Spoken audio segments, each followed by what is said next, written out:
Hello everyone, welcome to my YouTube channel commerce gallery. तो आज हम बात करने वाले हैं मॉडल्स इन कॉर्पोरेट गवर्नेंस, जिसमें हमारा पहला मॉडल आता है द एंग्लो यूएस मॉडल, जिसे हम Anglo Saxon model and UK US model के नाम से भी जानते हैं। तो चलिए हम इसके बारे में और जानते हैं। तो जो हमारा एंग्लो यूएस मॉडल है वो बहुत सी कंट्रीज़ में यूज़ किया जाता है अंडर कॉर्पोरेट गवर्नेंस, जैसे कि UK, US, Australia, Canada, New Zealand and other countries.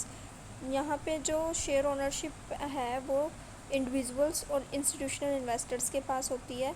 और जो हमारे की प्लेयर्स हैं, की प्लेयर्स कौन होते हैं? Manager, share holders and board of directors.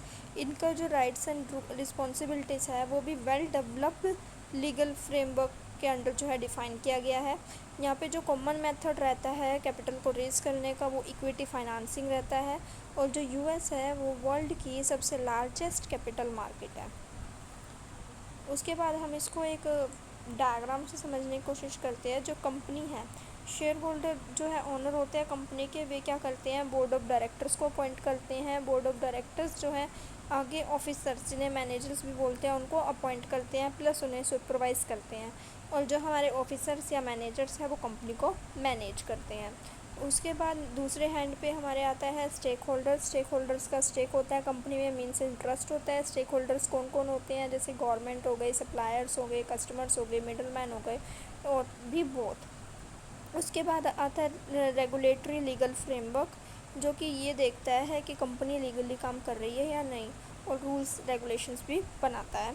उसके बाद आते हैं क्रेडिटर्स, जिन्होंने कंपनी को क्रेडिट दिया होता है, लोन दिया होता है, जिनका भी कंपनी पे लियन ऑन द कंपनी होता है। ठीक है। उसके बाद हम बात करते हैं कि कंपनी में की प्लेयर्स कौन होते हैं। जैसे कि हमने अभी बताया कि हमने अभी देखा कि जो की प्लेयर्स है वो तीन होते हैं: share holders, board of directors and management. ये तीनों मिलकर जो है कॉर्पोरेट गवर्नेंस ट्रायंगल बनाते हैं। उसके बाद हम बात करते हैं शेयर ओनरशिप पैटर्न की, कि शेयर ओनरशिप पैटर्न कैसा है यूके यूएस मॉडल में।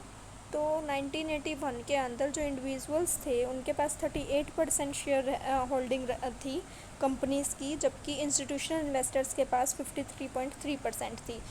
लेकिन क्या हुआ 1990 में जो इंडिविजुअल्स हैं इनकी शेयर ओनरशिप कम हो गई, 21% हो गई, जबकि इंस्टीट्यूशनल इन्वेस्टर्स की बढ़ गई, 61% हो गई। और उसका इन्फ्लुएंस क्या रहा कि जो इनकी ओनरशिप इंक्रीज़ होने से इनका जो कंपनी के अंदर इन्फ्लुएंस था वो भी बहुत ज़्यादा बढ़ गया।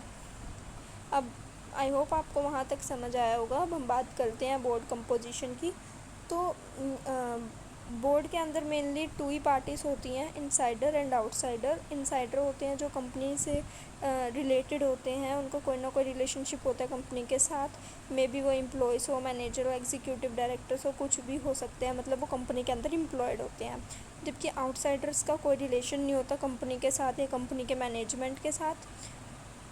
पर्सन और institution which has no direct relationship with the corporation और कॉरपोरेट मैनेजमेंट।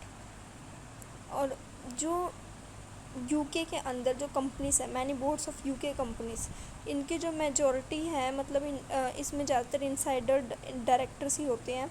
और 1992 में सिर्फ 42% सब डायरेक्टर्स में से सिर्फ 42% ही आउटसाइडर डायरेक्टर थे और बाकी सारे इनसाइडर डायरेक्टर थे।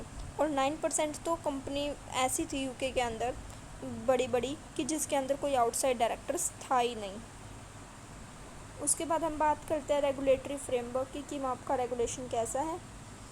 तो यूके यूएस के अंदर बहुत ही वाइड रेंज में लॉज और रेगुलेशंस बनाए गए हैं, जो कि हमारे की प्लेयर्स के रिलेशनशिप को डिफ़ाइन करते हैं। की प्लेयर्स कौन? Management, director and share holder. और यहाँ पे एक एजेंसी और एक कमीशन बनाई गई है यूएस के अंदर, जिसको बोलते हैं federal agency and securities and exchange commission. ये क्या करती हैं? सिक्योरिटी इंडस्ट्री को रेगुलेट करती हैं। डिस्क्लोजर रिक्वायरमेंट को इस्टेब्लिश किया हुआ इन्होंने कि भी कॉरपोरेशन को क्या क्या डिस्क्लोज़ करना होगा, और साथ के साथ शेयर होल्डर और कॉरपोरेशन के बीच में, कंपनी के बीच में कैसा कम्युनिकेशन होगा उसको भी रेगुलेट किया हुआ है। प्लस शेयर होल्डर्स का आपस में कैसे कम्युनिकेट करेंगे भी उसको भी ये देखती हैं।